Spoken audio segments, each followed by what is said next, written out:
Buen día, compañeros y compañeras. En este día vamos a ver los contenidos relacionados con la leche y los derivados que salen de esta.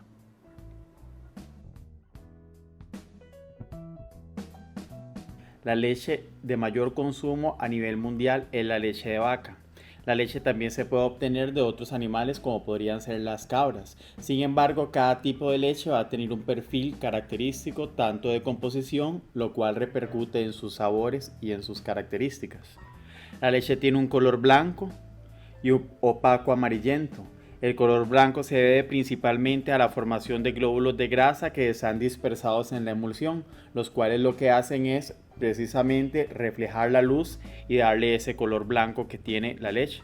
Los carotenoides, como ya vemos de cursos pasados, ¿verdad? Ya lo conocemos, son aquellos compuestos que funcionan al tener una estructura química que tiene color, son aquellos que provienen de la alimentación y le van a dar ese color amarillento a la leche. Tiene un punto de fusión de menos 54 grados centígrados. Ese punto de fusión más abajo del punto de fusión del agua es precisamente porque los sólidos que están en disolución logran bajar el punto de fusión del agua, ya que esa es una propiedad coligativa. Y además tiene un índice de refracción de 1,3410. Precisamente estas dos características de punto de fusión e índice de refracción son las que se utilizan en la industria, o algunas de las que se utilizan en la industria, para ver si la leche ha sido o no adulterada agregándole agua. Recordemos que una leche adulterada agregándole agua, primero que todo, constituye un engaño al consumidor, y segundo, por supuesto, el valor nutritivo de esta leche, tanto en ácidos grasos como en proteínas, va a ser menor. Dentro de las proteínas de la leche, estas proteínas se dividen precisamente en dos grupos para su estudio. Las primeras, que son las insolubles, a las cuales le llamamos caseínas, que son aquellas que nosotros logramos separar ya sea por adición de alguna enzima, como serían las enzimas para la fabricación de quesos, o ya sea también por la adición de algún ácido para lograr separarlas del medio. Y también están las solubles, que son las que permanecen en la parte líquida, ¿verdad? Lo que es el suero de la leche, una vez que las caseínas han sido separadas. Las proteínas solubles, que son las primeras que vamos a ver, incluyen las lactoalbúminas y las lactoglobulinas. De aquí las más importantes son las alfa-lactoalbúmina y la beta-lactoglobulina, que se separan por precipitación a diferentes valores de pH. También se incluyen en estas las enzimas y las inmunoglobulinas, que tienen funciones específicas, permanecen en el suero de la leche.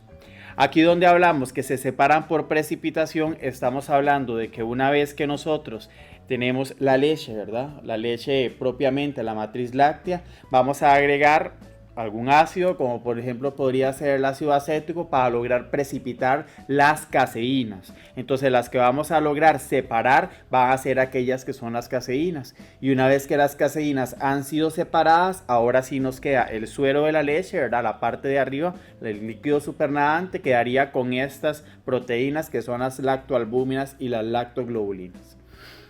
Se conocen como seroproteínas precisamente porque permanecen en el suero, y algunas tienen funciones inmunológicas. Hemos visto que existen bastantes tipos de inmunoglobulinas que están propiamente en la leche. Algunas de estas lo que hacen es, o la mayoría de estas lo que hacen es proveer de una defensa al sistema inmunológico de las crías. Esto se ve sobre todo en la primera fracción de la leche que se obtiene de la vaca, que sería el calostro, que viene una gran cantidad de inmunoglobulinas. Además, una cosa que es muy importante es que estas funciones, estas proteínas inmunológicas, ¿verdad?, que tienen una función inmunológica, muchas veces contribuyen en las operaciones del cremado de la leche. Las seroproteínas, ¿verdad?, las proteínas solubles que estamos viendo, tienen forma circular. Esta forma circular básicamente en la mayoría de los casos se da porque estas proteínas solubles, a diferencia de las caseínas, tienen grupos del tipo, o tienen dentro de su composición aminoácidos del tipo cisteína.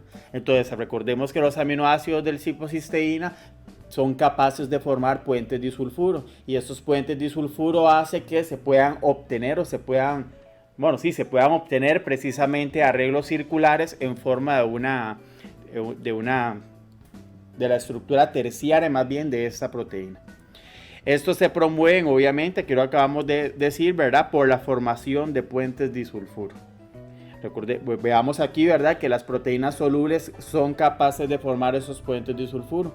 Entonces ellas tienen sus estructuras terciarias, pero dentro de las proteínas insolubles tenemos las caseínas. Tenemos la caseína alfa, la beta, la kappa. Estas son diferentes entre sí, principalmente por la composición de los aminoácidos, y también difieren entre sí por la longitud que ellas tienen.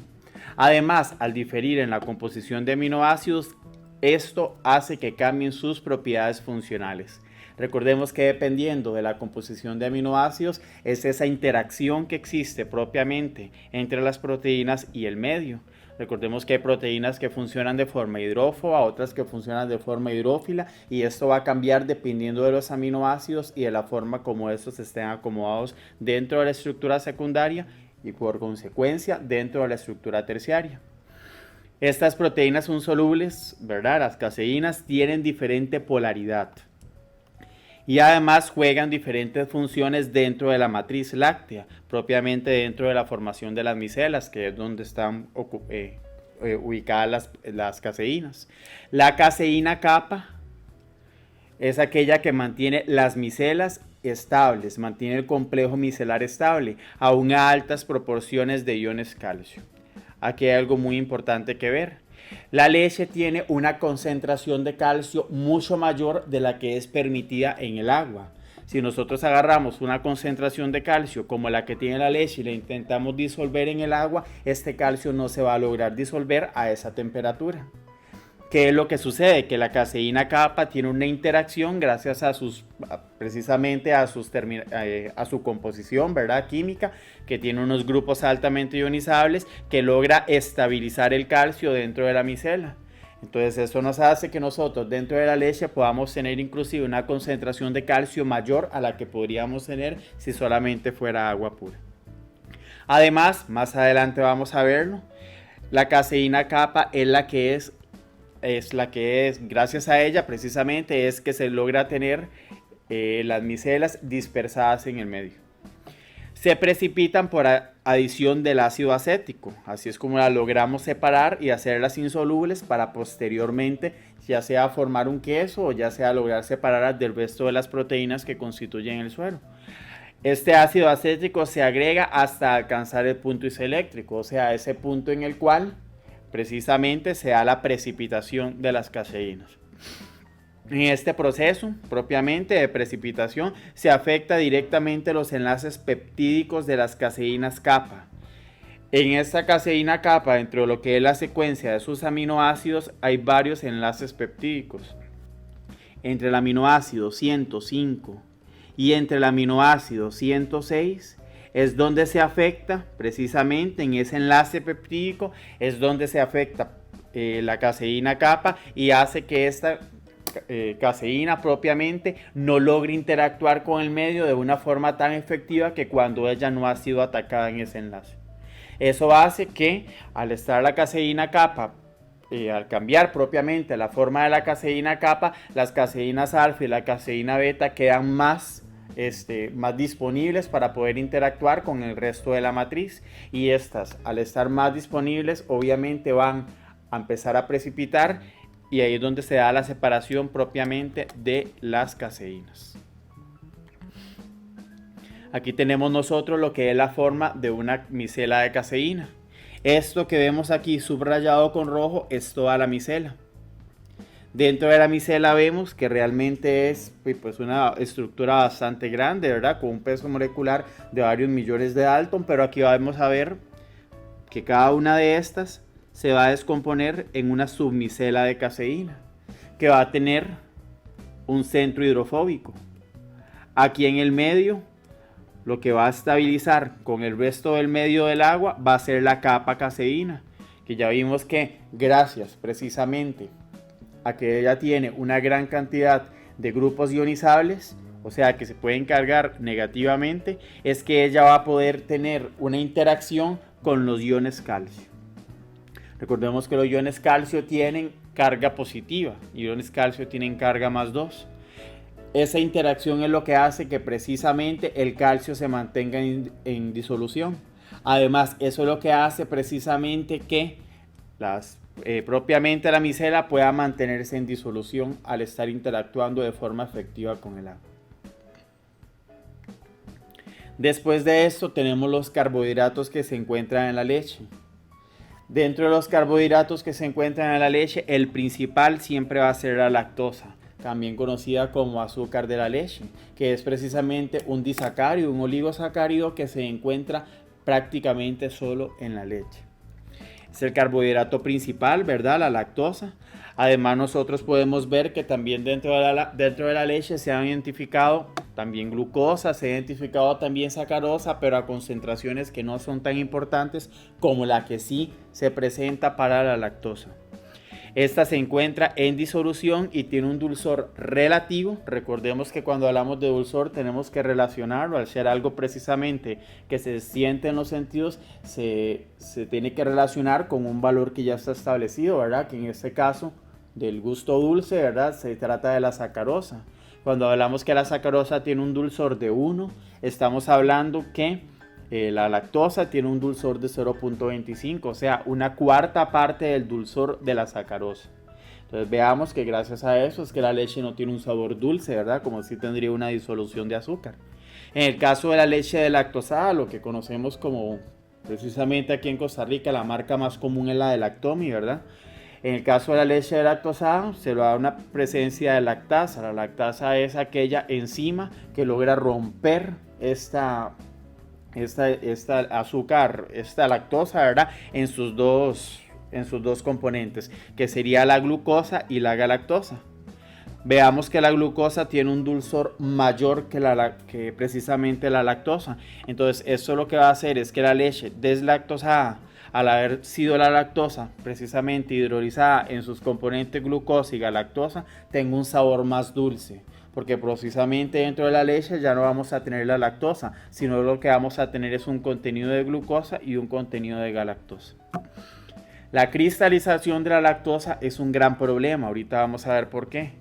Modifica sus propiedades y puede afectar la aceptabilidad de los helados y de las leches condensadas. Eso propiamente dentro de la industria es una de las cosas más importantes y también más complicadas de controlar. La lactosa cristaliza de dos formas, cristaliza de forma alfa y cristaliza de forma beta. La lactosa es algo que cuando nosotros empezamos a quitar el agua y a quitar el agua y a quitar el agua del medio, ella va a tender a cristalizar. Además, en el caso de los helados que están sometidos a temperaturas extremadamente bajas, ¿verdad? O sea, el congelador, el helado, y para todos sabemos que el helado se guarda dentro de un lugar muy frío, y todos sabemos además que la solubilidad de los azúcares también disminuye en la medida que nosotros enfriamos una disolución, ¿verdad? O un medio, como pasa en el fresco cuando está frío y le intentamos echar azúcar, ¿verdad? No es tan soluble. Y además, en el caso de las leches condensadas, sabemos que la leche condensada es una leche que tras de que le quitamos agua, encima le empezamos a disolver azúcar. Entonces, ¿qué es lo que pasa? Que la lactosa, al no ser tan soluble, al estar en el caso de los helados en un medio frío y al estar en el caso de la leche condensada en un medio que está altamente saturado en azúcar de mesa, ¿verdad? Que en este caso es la sacarosa, la lactosa va a tender a cristalizar. Eso es lo que hace que nosotros en el momento de tener helados y el momento de tener leche condensada, si estos se someten a procesos que no son los adecuados, nos aparece esa textura arenosa. Cuando nosotros tenemos un helado en la casa, ese helado se descongela y después se vuelve a congelar, la lactosa ya no vuelve a cristalizar de la forma que debería cristalizar. Se forman pedazos grandes y es eso lo que nosotros sentimos como arenoso en el helado. En el caso de la leche condensada también, cuando no es de una calidad tal vez como muy buena o se han dado procesos inadecuados, empezamos a sentir esa granulosidad. Entonces, la lactosa es un problema. A la hora de poder precisamente trabajar este problema, lo que se hace muchas veces es buscar que la lactosa se cristalice en tamaños de partícula más pequeños, que lo que hagan precisamente sea aportarle al producto textura. Al ser más pequeños simplemente se perciben en la boca como una forma texturizada y no que cristalicen de una forma mayor, que lo que nos dé más bien como resultado del producto sea una apariencia arenosa. Además, el carácter reductor de la lactosa, recordemos que la lactosa da positiva a las pruebas de Fehling, ¿verdad? Y las pruebas de Benedict. En presencia de aminoácidos libres, recordemos que la leche, bueno, tiene una gran cantidad de proteínas, dentro de las cuales se encuentra precisamente la lisina. Impulsa, ¿verdad? Tenemos un azúcar reductor y un medio rico en proteínas, ¿verdad? O en aminoácidos. Impulsa las reacciones de oscurecimiento no enzimático por vía Maillard. Entonces eso es lo que sucede precisamente muchas veces en la leche condensada cuando empezamos a ver ese color caramelo, ¿verdad? Ese color oscuro. Que además, obviamente, ahí también viene el perfil de aromas, ¿verdad? Precisamente de la reacción de Maillard. Por eso es que esos productos tienden a tener un aroma tan característico y tan apetecible, ¿verdad? Para las personas que les gusta el sabor dulce. Precisamente porque las reacciones de oscurecimiento vía Maillard son aquellas que hacen que se dé precisamente ese oscurecimiento y ese perfil de aromas característico de estos productos. Lípidos que se encuentran en la leche representan un 4,1% de la leche. Obviamente estamos hablando de la leche entera, ¿verdad? No de la leche descremada ni de la leche semidescremada. 95% de estos lípidos son triglicéridos o triacilglicéridos, como se les conoce, ¿verdad? Y el resto, derivados de estos, como podrían ser los monoacilglicéridos, los diacilglicéridos y los ácidos grasos libres, además los fosfolípidos y el colesterol. Propiamente el fosfolípido y el colesterol, vamos a ver más adelante que tienen una función específica. Los triglicéridos, ¿verdad? O más bien dentro de la leche se encuentran ácidos grasos saturados de bajo peso molecular, que le dan características organolépticas particulares.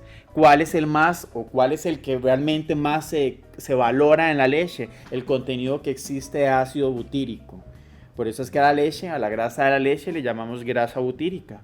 Este ácido butírico, ¿verdad? O esta grasa butírica es la que en el momento de volatilizarse, el ácido butírico simplemente tiene 4 átomos de carbono. Entonces la estructura es relativamente pequeña, ¿verdad? Al ser la estructura tan relativamente pequeña, se va a volatilizar con gran facilidad. Entonces eso va a hacer que el perfil de aromas al momento de poder percibir la leche sea característico, precisamente por ese ácido. Pero también hay que ver que este ácido no es el que se encuentra en mayor cantidad, ¿verdad? La leche tiene un contenido todavía mayor en ácido mirístico. Lo que pasa es que este no se percibe con tanta facilidad como se percibe el ácido butírico. Esta composición de ácidos grasos es variable, tanto en genética como en alimentación. Aquí la parte genética es importante y eso nos explica por qué. Estos olores, o más bien estos aromas, ¿verdad? Que sabemos que la palabra adecuada es aroma. Estos aromas y estas características propiamente dentro de la leche sea variable respecto a cada una de los animales, ¿verdad? O de los mamíferos del cual se tome la leche. Porque obviamente al tomarla de diferentes animales o diferentes mamíferos, la composición va a ser diferente. Entonces el perfil de aromas va a ser completamente variable, dependiendo de qué tan sensible o no sea la persona. La grasa se encuentra suspendida en la leche en forma de una emulsión. En esta emulsión, la fase continua es el agua. La grasa es lo que se encuentra suspendido. Entonces estamos hablando de una emulsión de grasa en agua. Los fosfolípidos, recordemos que los fosfolípidos son agentes anfipáticos, ¿verdad? Que estabilizan las emulsiones. El colesterol, además, y la vitamina A, lo que es el retinol y la D, el calciferol, colaboran en la estabilización del glóbulo de grasa, en los fenómenos precisamente de superficie que se dan ahí, ¿verdad? Para que la propia grasa pueda estar disuelta, o pueda estar más bien no disuelta, porque disuelta no es una buena palabra, sino que pueda estar en suspensión en una matriz acuosa, que prácticamente sería la leche, ¿verdad? En el agua, se necesita que estén esos compuestos precisamente en la superficie del glóbulo. Usualmente se requiere de una homogenización, que más adelante la vamos a ver, para evitar eso, para evitar precisamente que se dé la separación y la formación de la nata. O sea, que se forme la parte de arriba, la parte de la grasa de la leche se vaya hacia arriba por densidad y realmente se empiece a dar la formación de dos fases dentro de la leche, que eso no se busca.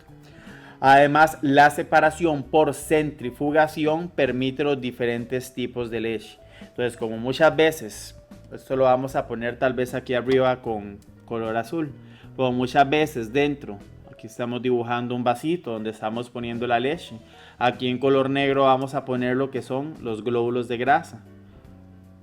Si estos glóbulos de grasa tienen un tamaño más grande, estos no van a estar o no van a poder ser tan estabilizados dentro de lo que es la matriz láctea. Entonces, al momento de ser de un tamaño más grande, al momento de la leche no haber sido previamente homogenizada, eso va a tender a migrar hacia la superficie. Donde ellos tienden a migrar hacia la superficie, se va a formar aquí la nata. Se va a formar aquí por densidades, ¿verdad? Obviamente la grasa va a estar nadando sobre el agua.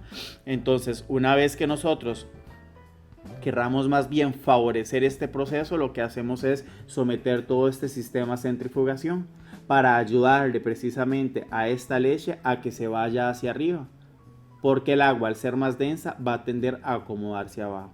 Entonces, por centrifugación podemos tener una leche entera, convertirla a una leche semi descremada o descremada, dependiendo de lo que se busque dentro del mercado o lo que quiera la persona, el consumidor final, que es realmente el que manda respecto al producto. Vitaminas que se encuentran en la leche.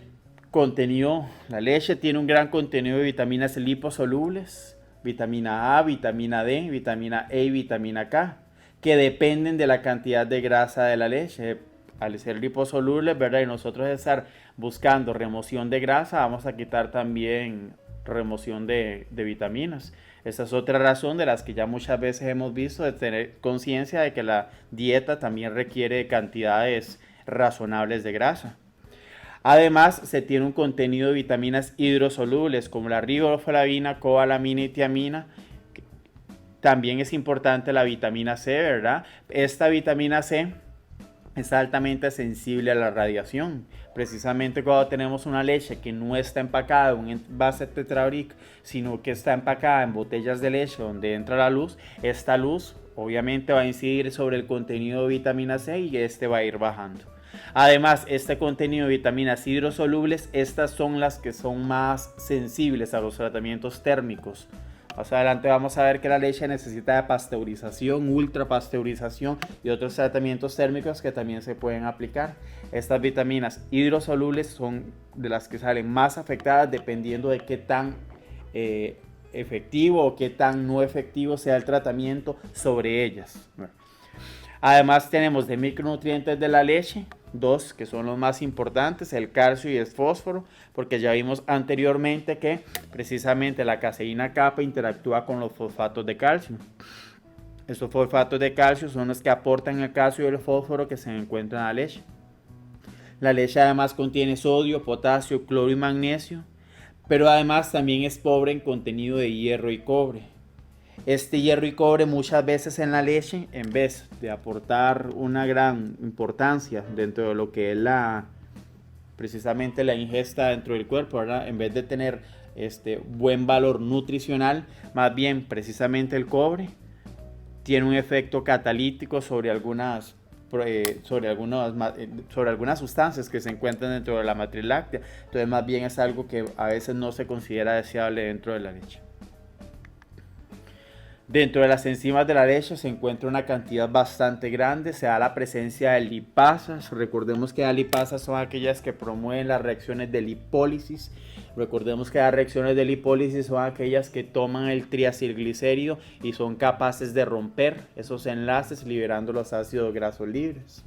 Además se encuentran las proteasas asociadas con las micelas de la leche. La catalasa, que es una de las enzimas que se utiliza para ver si la vaca dentro de las ubres presenta problemas de mastitis. La fosfatasa alcalina, que esa fosfatasa alcalina es importantísima precisamente en el índice de pasteurización. Esa fosfatasa alcalina es sensible a ser desnaturalizada en el momento de que se llega a una temperatura de pasteurización efectiva. Entonces esta es precisamente la enzima que nosotros probamos luego de que la pasteurización ha sido realizada para ver si fue realizada de una forma efectiva o no fue realizada de una forma efectiva. Si la prueba de fosfatasa alcalina da detectable o más bien es positiva, que hablaríamos en este caso de una prueba positiva, quiere decir que el índice de pasteurización no ha sido bien realizado. Precisamente si da negativa quiere decir el caso contrario, ¿verdad? Entonces la fosfatasa alcalina es de bastante importancia dentro de lo que es el procesamiento de la leche. Las lactoperoxidasas, que tienen alta resistencia, al tener tan alta resistencia, lo que van a detectar es más bien lo contrario, van a detectar tratamientos de pasteurización extremos o muy altos.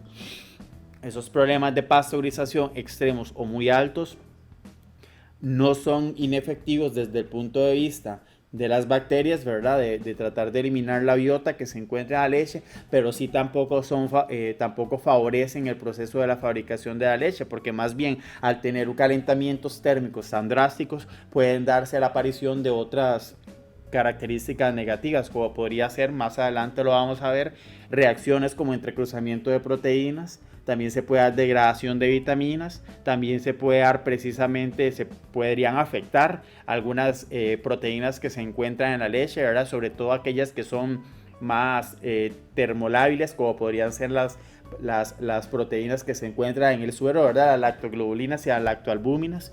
Entonces ese tipo de pasteurización más bien drástico tampoco se busca dentro de la matriz láctea. Ácidos orgánicos que se encuentran en la leche, el ácido cítrico es el más abundante, hasta 1,8 gramos por litro, ¿verdad? Es una cantidad bastante importante. A partir de la descomposición de la lactosa se origina el ácido acético y sobre todo el ácido láctico. Esto es importante sobre todo en la fabricación de productos tipo natilla o la fabricación de productos donde se busca tipo yogur también, donde se busca un producto derivado de la leche pero que tenga un sabor más ácido que la propia matriz. Además, bueno, se tiene ácido orótico, ¿verdad? El ácido orótico precisamente es un producto intermediario de ciertas reacciones de biosíntesis que aparecen reportadas dentro de la literatura. Intolerancia a la lactosa. Vemos nosotros aquí lo que se conoce como intolerancia a la lactosa. Precisamente el azúcar de la leche, que es la lactosa, al carecer, o más bien el azúcar de la lactosa es capaz de ser hidrolizada. O sea, la podemos romper aquí en el medio en sus componentes galactosa y glucosa. Una de las formas o la forma más efectiva de hacer esto es a través de un rompimiento enzimático promovido por la enzima lactasa.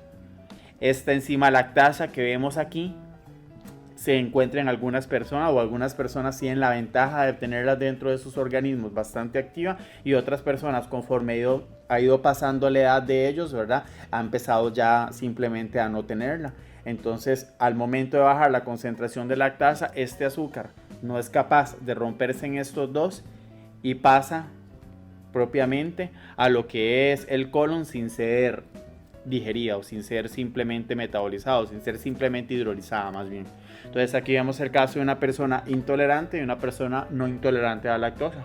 Vemos que precisamente la persona que es no intolerante a la lactosa, lo estamos poniendo aquí en azul, el recorrido de la lactasa, o sea, simplemente al tener lactasa dentro de su organismo, esa lactasa hace que la lactosa sea